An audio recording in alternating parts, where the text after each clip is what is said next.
people who may not be as familiar with Intercom. I think you're the most successful refounding, pivoting into AI of any company I know of. And not only has it been successful, maybe the fastest growing, but it's really inspiring. I used to say this when I was at Facebook a very long time ago. Technology changes fast and people change slowly. I think you'll see organizations will change much more slowly than people might imagine. Even when the technology races ahead, we'll continue to invest in all three layers. Will the app layer get commoditized? I don't know, but I think no one knows. Customer service is the kind of canary in the coal mine. We're definitely at the bleeding edge. Whatever that is that kills the canary. I don't know. We're that 3 to 4 days after ChatGPT. That kind of set us on an entirely new path. The kind of easier bit was to decide we're all in on AI. It's going to totally disrupt customer service. To some degree, we're nothing to lose. Now, we had 300 million in revenue to lose. AI is going to make you be able to do things that you were never possible before. The idea that every customer, every single time will get perfect experience. It's aspirational still, but I think it's a tractable thing. I think AI is going to enable us to do things that weren't economically feasible before. We always tell your team, charging is too little. You can keep telling them that. Fundrise funds have invested in the company and therefore has a financial interest in their success. Any discussion of a portfolio company is not intended to imply that the investment will or will not be profitable, or that the company is representative of all investments held by the fund. Past performance is not indicative of future results. Before we get started, we want to remind you that this podcast is provided for informational and entertainment purposes only. It does not constitute investment advice or recommendations to buy or sell any security. Hey, Paul Adams, welcome to Onward. Hey, thanks, Ben. Nice to be here. Thanks for having me on. Okay, so Intercom's, I think, the leading or one of the top 5 leading AI applications in the world. And you guys were one of the first to adopt it. You've been a fast iteration. You've done a lot of work on the application layer. And so I'm interested to hear how you think about a software company sitting on top of an AI model, whether it's your model or another model. Even if you build your own model, you have to compete with the AI research labs. So how do you think about that as a long-term or even midterm competitive business? There's probably lots of ways to answer that question. The shortest answer is no one knows. So, we've kind of gone through this journey, I think, over the last few years where at times the model layer companies were going to reap all the rewards. And then other times they're screwed, and it's kind of oscillated over time. We've kind of seen advances in the model's capabilities slow down and then speed up. And I think the place we're at today is that clearly the models are not in a place right now where they're going to stop in any kind of significant way. We've all been using Claude Code quite heavily recently inside Intercom, and I could think blows my mind. Blows my mind, and it's still, I think, fairly early in that journey. If you listen to Anthropic talk about coding and then tool use and computer use. So I think we can expect that the models will continue to get better and better and better. But at the same time, they're general models. They're built for general kind of applications and applicability. And for the longest time, since the very, very beginning of Fin and Fin's development, we've invested in the AI layer and we've invested in the model layer, the RAG system layer and then the model layer. And we started training our own models and taking kind of open source models like Quen and seeing if we could train them ourselves and use our kind of customer conversation history and see if that improved performance. And we've seen great results there, and so actually these days the Fin product is at all levels of the stack. We have kind of the application layer, we have the kind of RAG layer, and we have the AI model layer. And we're still using Anthropic quite heavily for lots of different things. But lots of Fin now runs on our own Fin models that we've trained ourselves. So I think we'll continue to invest in all 3 layers. Will the app layer get commoditized, and will there be durable value there? I don't know, but certainly it's going to become a lot easier to clone other people's products and clone other people's features. It's going to become easier to build competitors that are quite feature rich quite quickly. I don't know how durable that layer is going to be. Now, you have to know, you have to kind of still build the right product and like know that you're solving real customer problems. And it's quite easy to clone the mistakes as it is to clone the things you got right, you know? So I don't know. I think no one knows. But we're like our strategy for this is to invest in all three layers simultaneously and then be well set up no matter how this plays out. But certainly I think the model there um, is going to be like a important differentiator for a lot of companies like ours in the future. Mm-hmm. Mm-hmm. No, I can totally see why if you train or build your own model, it's going to be better at your narrow um, job to be done, um, at least for the foreseeable future. It's such a hard thing to reason about because, you know, in a certain amount of time, a lot of the customers coming to you will be other AI agents. Yeah. And then, like, how do you talk to another AI about the problems it's trying to solve for its customer? Like, it's very meta. It is very meta. Like again, it's so hard. These things are moving so fast. It's a wild time to work in software. I've had a long career. This is the wildest time I've ever experienced.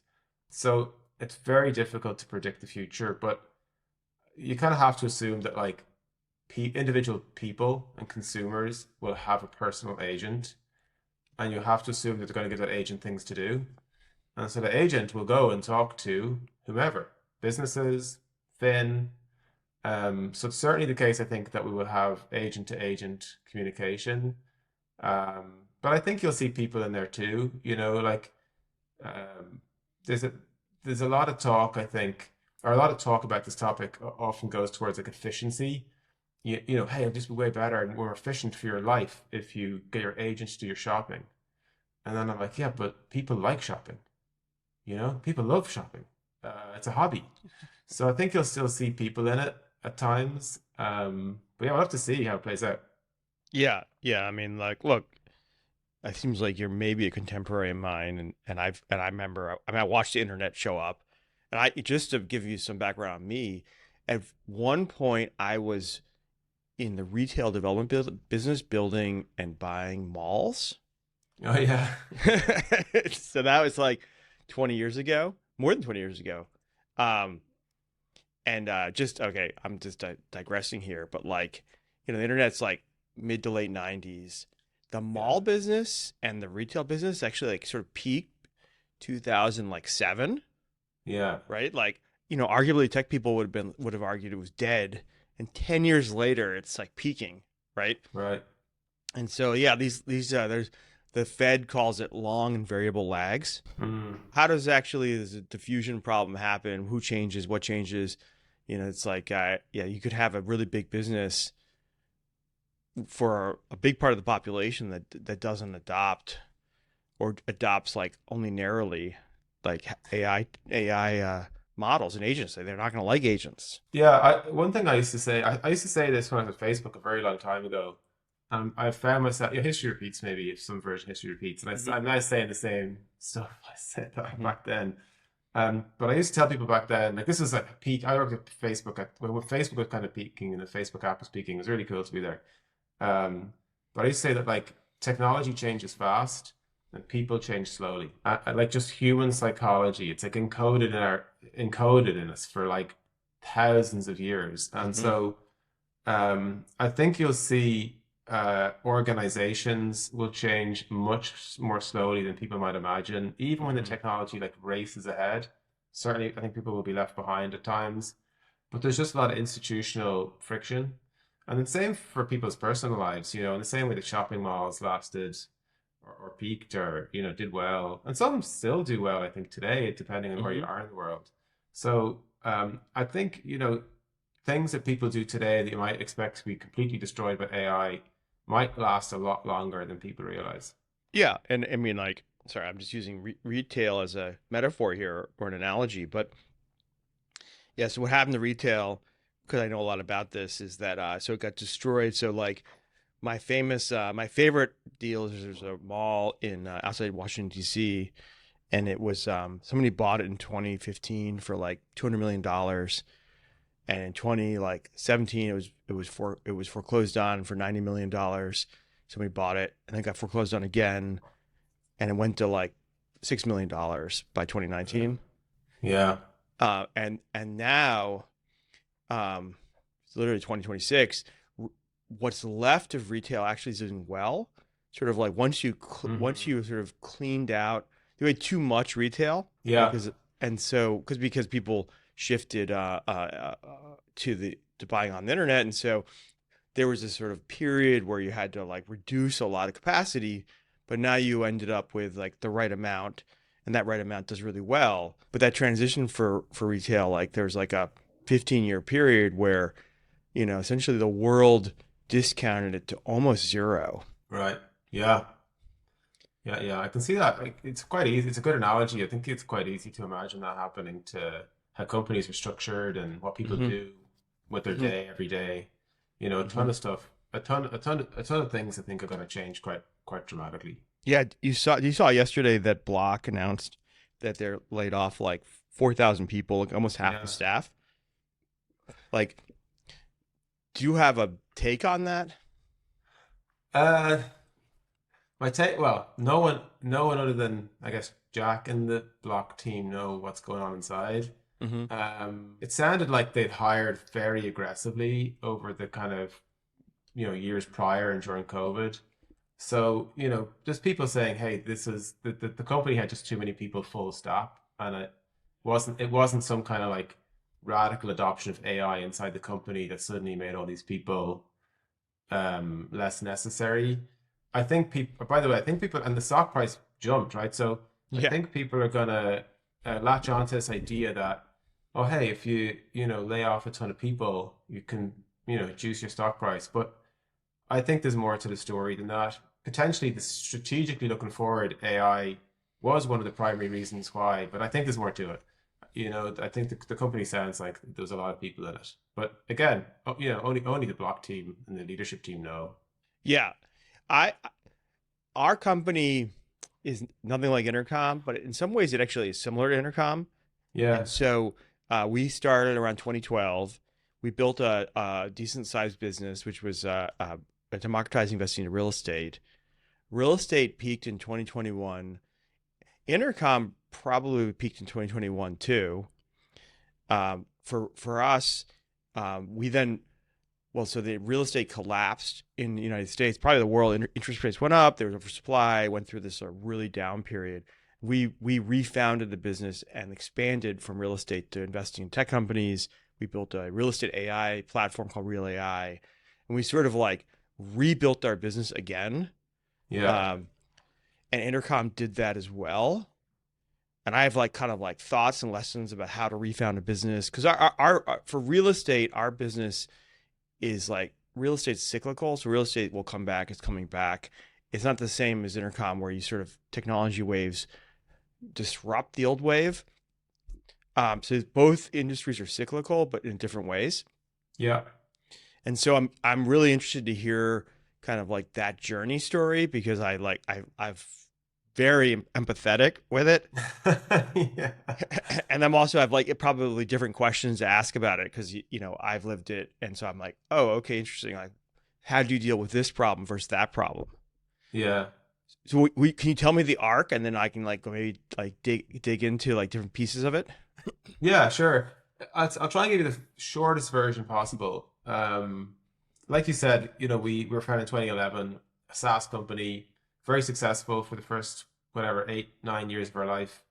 We kind of went down the IPO path. And it didn't IPO in the end. That we did date, and then the whole market went sideways, and the whole thing closed. But kind of a blessing in disguise, honestly. And Mm-hmm.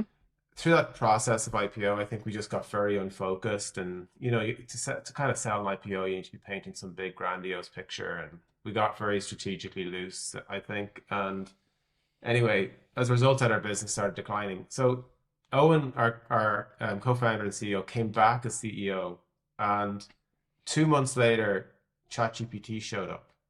So that was like the pivotal moment. It's literally like 3, 4 days of the of that, like the 3 to 4 days, maybe a week after ChatGPT, that kind of set us on an entirely new path. And we now kind of look back and there's a couple of internal docs saying like, this is it. This is the iPhone moment. This is the next tech wave. This is not the metaverse, or blockchain. Like this is an entirely new. This is like the internet. This is mobile. We were looking that we had an AI group called the machine learning group back then, led by a guy called Fergal Reid. Amazing. Fergal's brilliant, scientist and business thinker. And so we had the right ingredients. We had Owen and Seat as a kind of risk-taking founder, like true, like founder, founder before founder mode came back in vogue. And we had kind of the AI group telling us this is the real deal. And we kind of had nothing to lose. We were like, this business is decelerating. So the kind of easier bit was to decide we're all in on AI. It's going to totally disrupt customer service. To some degree, we're like, nothing to lose. Now, like we had like 300 million in revenue to lose, but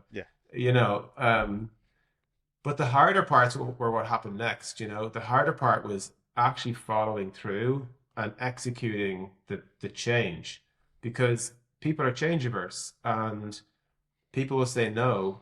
Well, they won't say no directly. They'll say no in other ways, like not now, or well, we need these other things in place before we need to make that kind of a move or that kind of a decision, or our customers won't be ready for this type of thing. So that the kind of months after we made the decision to go all in on AI, like we started building Fin straight away. Basically that week, that next week we started building what was then called a chatbot, and now it's called an agent. But the culture part was the hardest thing, and it was brutal. Like, I don't know how it was for you when you kind of made a change, but really difficult to do and really difficult to pull off. So you need to take like huge risks. You need to be able to bet the company and bet the revenue streams you've got already.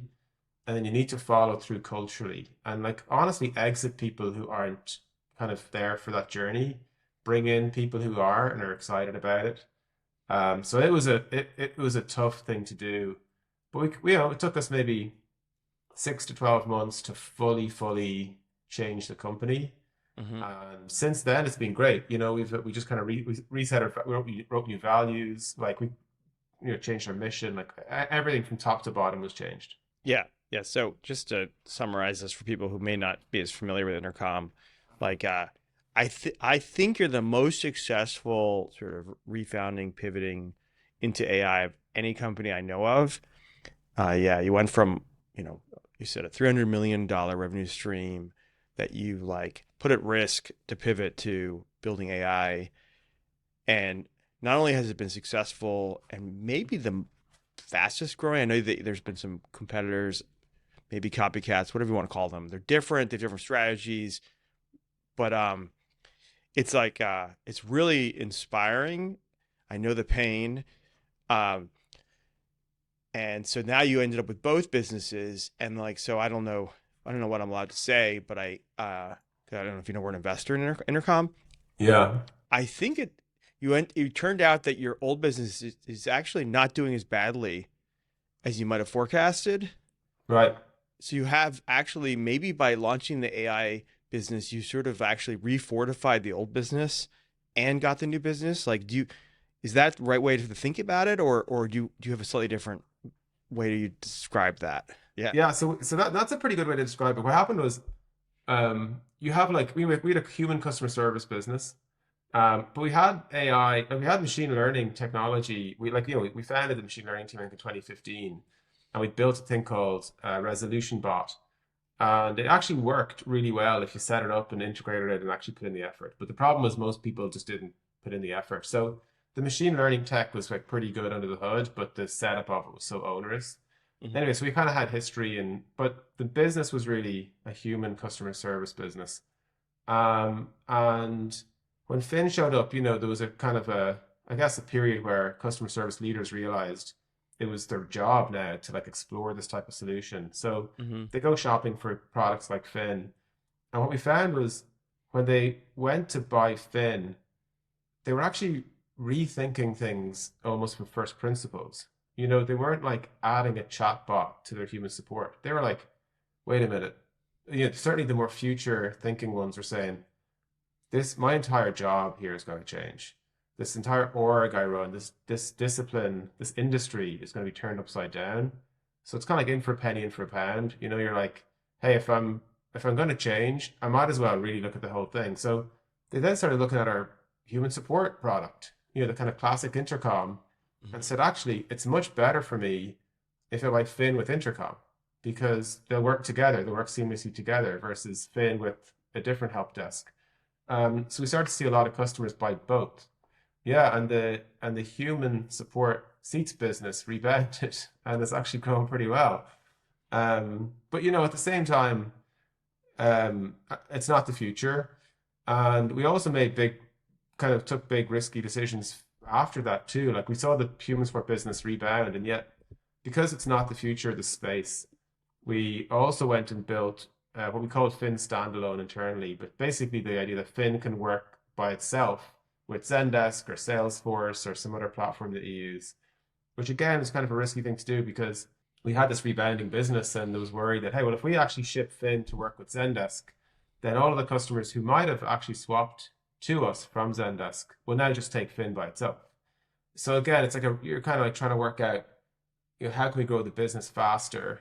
And it's probably true that because Fin works with Zendesk, I'm sure there are Fin only customers who stayed on Zendesk and would otherwise have bought Intercom. So we probably lost money in the short term there, but the future is Fin, and the future is agentic customer service, and so we'd much rather have more and more Fin customers because that's where the space is going to go. And the Intercom side, the human support side, that product's going to end up changing anyway. So we might as well, you know, we should like get as many Fin customers as we can. Yeah, yeah. So this is going to also be a customer interview. So we Fundrise have about 6,000 customer tickets a month. We Yeah, had 18 people on the investor relations team. We used to have to hire one investor relations person per, I think, 20,000 new investors we got or something. So we have 400,000 investors and 2 million sort of like account signups, but like, you know, and so the people who are showing up, they require customer service, but the people who are invested require more. yeah, God, it must be 18 months ago, or maybe 2 years ago, but a while ago, we adopted Fin. Our organization is more, as you said, future forward than most. Where, you know, half the team's software programmers, and so we're like probably not a normal company when it comes to that. And so we rebuilt. You know, we were going through this refounding. I mean, it's not, you know, real estate's going to come back. Where I don't think long-term human-based customers service is going to exist, but um, for us, we adopted Fin. We put a lot of effort into making sure the resolution rate was good. So I think our resolution rate's higher than your average. I think ours is like 94% or something, like that's really very high. high. Yeah, it's very Yeah. high. Yeah, it's great. Yeah. I mean, our team's like, you know, kind of obsessive compulsive about these things. And then the whole team changed. This is like, it's like, again, maybe like a good metaphor for how the whole society changes because you have this like change within change within change. Because you have, okay, for our team, our IR, I heard you say this somewhere else. Our team loves Fin because they got to get rid of the work that was the most grindy. Right, totally. So like I'm gonna say half the customer service, probably more like 75% was just like, oh, I forgot my password, or like, how does this work? Like really simple questions that were so like, or you're like, you know, my mom being like asking questions that like if she just like Googled it, she could get the answer. Yeah, And so yeah, we shed all of that to AI, and then the team could do much more high value of work, white glove work, you know, more strategy, like a lot of, and so we ended up with a slightly smaller team. I can't remember how many people, but definitely smaller. We did this math. I'll give you the math if I can remember approximately. I think that we ended up with something like, um, I think it cost us $600,000 a year versus Fin costing us like, I'm going to say like $80,000 a year. yeah, Like that's how much we saved. We saved $600,000 of like overhead and expense in exchange for basically Finn's cost, which is 70,000 or 80,000 or something. I mean, we always tell your team you're charging us too little. You can keep telling them that. Yeah. So anyway, and then like, sorry, just to go to the next level, and then inside the organization, like what's happening with like what's the job of people? What else can we automate? Like how does the organization change? And we were lucky that the AI work was something people were excited to shed. Yeah. Right. So I feel like, and then we have Zendesk. We still have Zendesk. We didn't rip Zendesk out, even though it's not very good. Zendesk is owned by private equity, so it's really been they're not investing in the technology. Right. We want to rip it out. It's just like, oh, so much work. It's just not a priority. So I think that eventually we'll end up, replacing Zendesk, just like you predicted. And I don't know. I mean, I actually like Zendesk has a lot of CLO debt out there. There's a lot of private debt funding. They were funded in a take private. Yeah. And I bet you that debt's like trading at a huge discount. Right. So anyways, there's like all sorts of like, it's such a good example of all this change we're talking about, and how, you were like the tip of the sword essentially that drove a lot of this, that change for us. Yeah. I do think that, that it's really cool to hear that story. I've loads of thoughts about different parts of that, but for sure, customer service is the kind of canary in the coal mine, and Intercom and Finn is, well, I don't know what comes before the canary, but we're definitely like at the bleeding edge, and whatever that is that kills the canary. Yes, exactly. Yeah. Carbon monoxide. Yeah, we're that. Yeah, so like it's amazing to look for patterns across. Right, like we've over 7,000 Finn customers, and so. Other companies have different strategies. So some agent providers are kind of very upmarket, so they have a small number of customers. But we're kind of in the like upper, all the way up to the upper mid market, lower enterprise. So we have over 7,000, and you can look across them, look for patterns, and it's amazing that it's gone through this kind of progression where, in the beginning, it's exactly like you described. Finn is doing all the easy stuff, the boring, monotonous stuff, the stuff that makes the job like just terrible. People quit. Like one of customer service team's biggest problems is staff turnover. Like people just quit, the job sucks. So all that stuff went away pretty quickly. And then the humans were doing the complex questions, but now Finn is really good at complex work too. The models have gotten way better. People have learned how to make them better through experimentation and trial and error. They started to hook, their trust has increased. They started to hook them into their business systems and write to the systems and read sensitive customer data and so on. So now Finn's doing really complex work, very, very impressive stuff when you kind of look at customer conversation examples. So then you're like, okay, what did the people do now? And the people are now doing different things entirely. So one cohort are doing new jobs that never existed before, like orchestration of the agent and designing the agent. How should the agent actually behave? Someone needs to figure that out. Knowledge needs to be kept up to date. Like, Finn can only be as good as the knowledge and the data it has access to and how good that is. So there's new types of jobs that have emerged. And then people have been redeployed to other things that the company couldn't afford to do. Like you said, white glove service or customer success. These are like things that companies wanted to do but couldn't afford it. Or voice as a channel. Like they wanted like phone for VIPs, but phone is like really, really expensive. And so people are like, we could never have afforded phone before, but now we can because Finn works over phone too, so maybe that won't be very durable. But for now, people are like, yeah, the VIPs get us the direct line 24/7, 365, human to human. It's part of our offering, So it's been amazing to see the change, and it's happened so rapidly. Like Finn's only 3 years old, and it continues. The capabilities these days are mind-blowing. I think people using Finn are still catching up to what it can do. Yeah. This is such a great, because I think most people aren't living AI the way you and I are, and so I feel like I was listening to Jack Clark from Anthropic on Ezra Klein yesterday, and his examples of how they're using AI inside were just so were not very compelling. I feel like they have a hard time explaining to everyone else like why it's going to be so effective. And I think this is actually maybe an easier example. Yeah, it's very relatable. I always say to people that no one wakes up in the morning and thinks, can't wait to talk to that business about my problem today. Consumers and people don't want to talk, like, don't want to do customer service. Well, like, I say that with all the love for people working in customer service teams, but they want the problem resolved and they want to move on with their life. And so everyone has had this experience. So it's very relatable. Like, everyone's been overcharged, everyone's been shipped the wrong thing, everyone's wanted to try and change plan but couldn't. Like, we all know what it feels like to get really terrible service. And what's really cool is we kind of like updated our mission recently, because one of the things with AI is, I think a lot of people are still in the mode that, especially at the mass market, people not working in tech are in the mode that AI will help me do the thing I do already better or faster. But actually, AI is going to make you be able to do things that you were never possible before.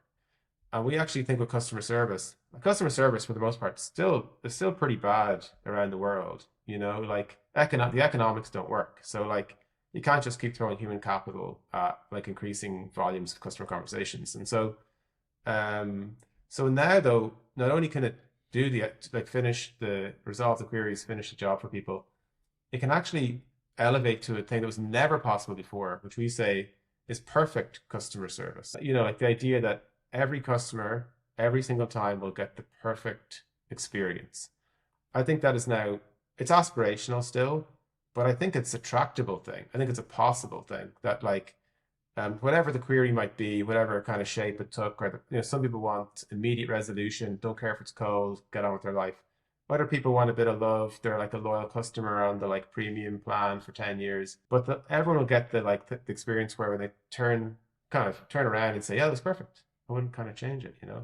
So I think AI is going to enable us to do things that weren't economically feasible before. I think that's really exciting. Yeah, I want to talk about that because I literally lived experiences, as they say, here. So before I do, I just want to explain something because I think you said read and write to the database, and I think people don't know what that means. I want to give a really good example. Yeah. Okay, so my torture in customer service is we once were flying to Utah on Christmas morning, and our flight was delayed because of snow. I had to change my flight, and I called Delta, or I called Delta, and the wait time was like 12 hours. And Yeah. and then I went on their chatbot, which was basically pretty bad. And so the read of a database is the chatbot tells me what flights are available. It can read the information and tell me about it. And the write is I can say, okay, that's the flight I want to change my ticket, Yeah. and charge my credit card the difference. And so it's the action changing what is in the database is writing the database. And that's, like, very different for people who don't know about cybersecurity, because you worry that AI might write the wrong thing or just do something that you wouldn't want it to do. And that's could be a lot of possibilities, like deleting things and things like that. And so reading the database is read only is very easy in software, and writing is much more risky. And so to be able to go from reading to writing is like a big change of possibilities. Yeah, it's huge. And it's funny, another thing I kind of end up talking to people about is, people ask me often about, like, hallucinations, which is like the idea that AI kind of makes stuff up, or it's inaccurate. And we've worked very hard in Finn's hallucination rate, making sure it's really low, and we've gotten it right down. Like, we've all sorts of checks and balances in the system where the system will, like, generate an answer, and then it will, like, check it all sorts of different ways to make sure it is actually the right answer. But I have to remind people too that, like, people hallucinate. People make stuff up. People lie, and people can write bad stuff to systems too, by accident or as part of just trying to get their job done. Like, I remember many, many years ago, same as you, I kind of grew up in the early internet, and I used to work, my background's design. I worked in user experience consultancy, but I remember I did a kind of ethnography project for Vodafone, one of the biggest kind of mobile operators. And I was in their call center. And if people aren't familiar with ethnography, it's like observing people in their actual daily environment and seeing what they behave like. Anyway, this call center was nuts. This was like the Vodafone call center for their customer service line. it was crazy in there. People were like, please hold. Hey, does anyone know? I don't know. I don't know the answers. And, people are like asking each other, writing post-it notes, like no one's looking up anything. It was just like, so customers are getting all sorts of different types of answers, inconsistent, inaccurate. So I think, kind of another thing that with the psychology of AI is that we hold it to this insane standard that you'd never hold humans to. And actually, if you kind of compare apples to apples, the AI performance is incredible. It's much better in lots of different kind of domains. So Hmm. that's another kind of thing we're going to have to work through. But the reading and the writing thing, like you said, it's riskier. But these days, I think it's getting quite reliable. Yeah, we have a real estate AI product I meant called realai.com, and what I've learned, I've watched is if the information is in a paragraph, people don't believe it. If information is Right. in a table, they think it's like comes from God. Yeah, yeah, yeah, exactly. Exactly. It's so funny. Yeah, English and yeah, maths, basically. yeah. And for us and probably for you too, like when we wanted to do things that are facts, like because real estate is a lot of numbers, it's Yeah. actually reading out of a deterministic database. It's opening up a software sandbox. It's not actually like AI, right? AI is sort of opening up like traditional software sandbox and writing software and programming it, and then sticking the information into the interface so that people can get the facts. Not we don't really have our product. We don't really use traditional RAG. We don't use a vector database for most stuff. But anyway, that's I always want to say that because some of my customers are listening and they I Yeah, gotta make sure I keep them on track. yeah. Yeah. We have determinism built into Fin too. Like, like the it's really important that there's times where it's absolutely critical that Fin says exactly these words. Like regulated industry. We've loads of customers in regulated industries, Mhm. banking and health, and and so actually Fin does both. The agentic, it's generative and probabilistic like AI is, and then it's deterministic together. Mhm. And it's really cool. It's very powerful. But there's like we have tables too, or the equivalent Yeah, of yeah, of that. course, of Yeah, course.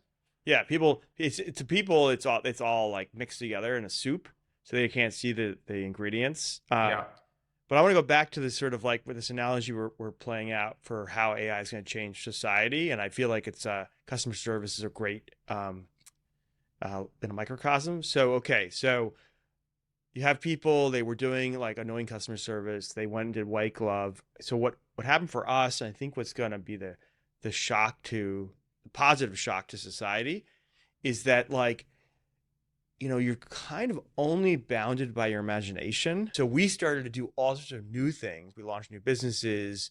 The team um, went and started doing sales. With obviously there's a lot of AI work, AI orchestration, and AI monitoring, AI like improvements. So like there's a lot more really capable people can do if you have like ambition and sort of are entrepreneurial about things. That's what we did, but I can see a lot of organizations not doing that. yeah. Like I said earlier, like people change slowly. Technology changes fast. There's going to be a period, I think, where, well, I'll tell you what my experience with Claude Code. I Mm-hmm. can't code. I'm not a coder. I'm Mm-hmm. a designer. As a product manager, like I'm a producty person, not an engineer or developer. Mm-hmm. Barely could write HTML back in the day. Mm-hmm. Mm-hmm. Um, and Claude Code, you kind of use it through terminal, like an app on your Mac that's like Mm-hmm. hardcore nerdery. So it's intimidating. And for the longest time, Claude Code's only a year old, but like for the first 6 months, I was a bit like, oh, I don't really, don't really know what to do here. I'm like out of my depth. And like if you fast forward to today, I just had a go, and what it can do is it's magic. It's like magic technology. I'll just give you a simple example. We had a product launch this week, so did the usual thing, video the product launch. Like I was like this talking into the camera or whatever. There was like a snippet in the product launch that I wanted to like take out, excerpt, and then just kind of share it on LinkedIn. So Claude Code's natural language. The brand is probably misleading to some degree. So I just typed in like hey, can you go to this website page, this video at the top, and I need a clip that talks about the Fin flywheel, which is a part of the Fin product. It starts around 211, ends around 240. That was it. Like that was the prompt. And 2 minutes later, Claude had done its thing, and there was a file, MP4 file on my desktop, and it was perfect of that clip, like perfect. And I uploaded it to LinkedIn this morning. And the kind of thing about that is like it was just magic. It just literally worked by magic. And I never would have done it otherwise. Just the idea of like, open QuickTime or download a file, or I just asked Claude to do it. So I think it's very, very true that it's the limits of your imagination. I love your accent because I can't tell if you said Claude or God. Yeah. Feels like God to me, honestly. Feels like God sometimes. Yeah. Yeah. Like it's so interesting to me too because you and I are like are building with it and living with it, and yet there's really no major consumer application where what you're saying, like it's the lag to the sort of like mainstream is so massive. I mean, such an interesting dynamic. I guess like this always happens in all things, but like I had a guy from Anthropic on my podcast last week, and the thing I was like kind of getting from it is because their economic model is so different. You and I, like, we kind of have to always live this iterative back and forth between product market fit and product market progress. Right. And they can kind of like just like free solo. Like Yeah. they don't really need the product market fit to kind of like constrain them. So they're way ahead of the market at this point. Like Yeah. it's like because the way their economics are, it's like it's not, I can't raise. I mean, OpenAI announced they raised $110 billion today. Wow, I didn't hear that. Yeah, That's yeah, yeah, 110. well done. Yeah. I mean, I gotta go over there. I was gonna like borrow money from them. Maybe I need to. No, whatever. I'm just being so. Um. Anyway, so okay, this problem of the where people move slow and technology move fast is like now like 10x to 100x. Like it's like I think it creates all these opportunities and challenges. Why don't you try? Um, I would love to hear your stylized scenario of like, okay, tell me how you think like we end 26, we end 27, 8, like a 1, 3, 5 year, like how, you can have multiple versions of it, but like you live it. Like, how do you think it plays out? Do you have like two versions of how you think the world's likely to look? Yeah, I mean, I have ideas. I'm when you're asking a question, there was I think a chart from the Wall Street Journal last week. I think it was Wall Street Journal, and the chart. Did you see this chart? Yeah, and it was like, AI is going to keep getting better, and it's like, or you know, some version of we live in a simulation, probably, are like extinction. I was like, oh my God. So this is like, my X feed. I have this dual life where like my X feed is full of this stuff. Mm-hmm. And most of my friends don't work in technology. They Mm-hmm. work in banks. My siblings are teachers. So Mm-hmm. I actually think about this quite a lot. And again, like it's kind of the only answer I have is like I really don't know. But if I was to guess, I don't think more than like a year ahead, honestly. Neither does Intercom. Like when we think about our company strategy, business strategy, like our product roadmap goes out about 3 to 6 months, which for a scaled company of our size with like whatever, huge fast exponentially growing with Fin product nearing 100 million, 300 million kind of SaaS product. Like to not think more than 3 months ahead or 6 months ahead is not the norm. But what's happening next Christmas? Like none of us know. Claude Code is less than a year old or just a year old, I think. Like so what I think will probably happen is the technology is going to keep getting better and better. I think there's going to be lots of people who are going to see huge success from being early to adopt it. Um, I think there's probably going to be a period of like pain, like real pain, like the block example. Like let's assume what's interesting about the block story with the layoffs is even if it wasn't AI and it was like some version of overhiring, like a story like that's coming at some time. You know, there's some companies going to say like, hey, we've cracked the kind of code, and actually, yeah, we actually don't need the company the size. Half the size will do, or a fifth of the size will do in a dramatic scenario. So I do think there's going to be stories like that. I do think there's going to be tremendous pain, but you know, I'm a delusional optimist. Like I'm not a doomer. You know, I'm like I hope that like we've put a lot of effort into educating our customers, educating the market. We Hmm. have a thing called Blueprint, which is like the blueprint for AI transformation.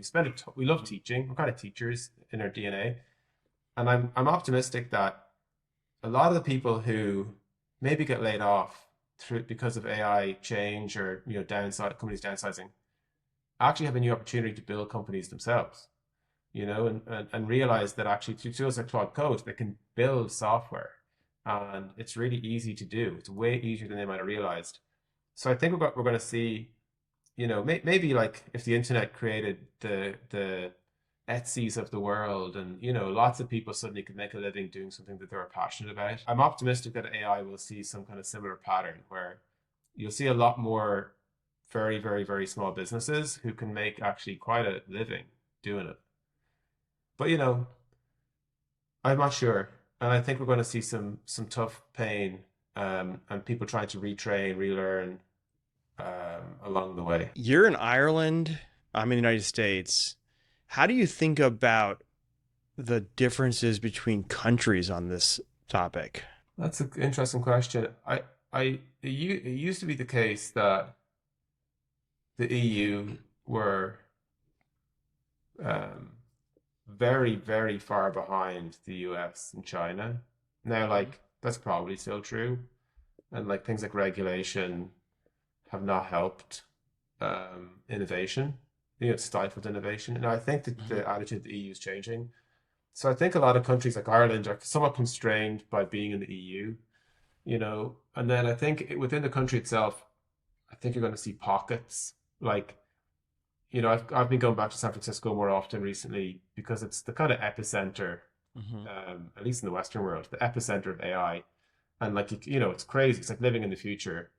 Um, Hmm. but I'm sure, I don't know what Washington's like, but I'm sure other parts of the US, most people are like, they use AI like a better version of Google, you Hmm. know? So, like, I don't know if the country to country change will matter so much as the kind of, you know, subsections of the population in each country. But, like, is there something you're thinking about there that, like, culture or, No, I mean I'm just like I used to travel a lot internationally. I lived in Copenhagen years ago. oh, very cool. Yeah. It was so fun.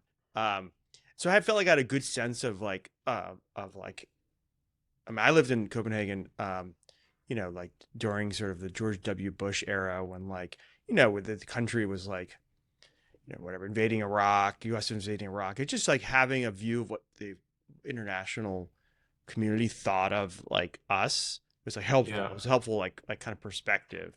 Um, and so like you know I'm on X as well. It's like it's such a weird little community, and so it's like how behind is Europe really? Like I don't really believe them when they say it's so far behind. I'm sort of skeptical about that. And I was curious, like you're I mean Ireland's not representative. It's always been sort of like the, I mean whatever, not always. The last 20 years is Tiger, right? So it's Yeah. been the cutting edge of Europe, or one of the cutting edges. Yeah. I mean, I think one way to think about it might be, um, well, like Intercom being founded in Ireland, and like technically we're a US company, you know, we Mm-hmm. just have four Irish founders, and we kind of have we're dual, we're like a US Irish kind of company. Mm-hmm. Um, we're definitely an anomaly in Ireland, you know, like a kind of a breakout technology company. Mm-hmm. But if you look around Europe, you know, the US has like multiple labs. I mean, obviously OpenAI and Anthropic are the two biggest, and China have like a whole bunch of stuff going on, DeepSeek and Quen, and Mm-hmm. you know, Mm-hmm.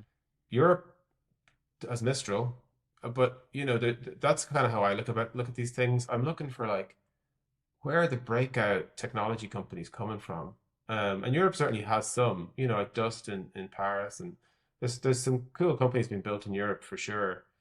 But um, I think a lot of people in Europe who have high ambition in technology just move to the States. They move to San Francisco, and I think like you'll find a lot of European founders in San Francisco, and they move because that's the center. It's where the capital is, most of the capital is, and all that kind of thing. Access to people, resources. Yeah. Yeah. I mean, it really, I mean, as you said it, when I go often, and it is like in the future, the driverless cars, like there's all these different kinds of driverless cars. I Yeah, love driverless is another good metaphor because like I'm in Washington, D.C. and Waymo is going to roll out here, and the city council members just started stopping it. And like, right. I don't know exactly, it feels like a stick up to me, but it's like nonsense. And so there's all this like resistance to positive change. And you go to San Francisco and there's just like, I mean, there's so much optimism. That's what's so fun. There's so much I'm in Washington D.C. It's got to be one of the most pessimistic places in the country today. Everybody Yeah. hates it. The right hates it. The left. Everybody hates Washington D.C. today. Right. It's just depressing.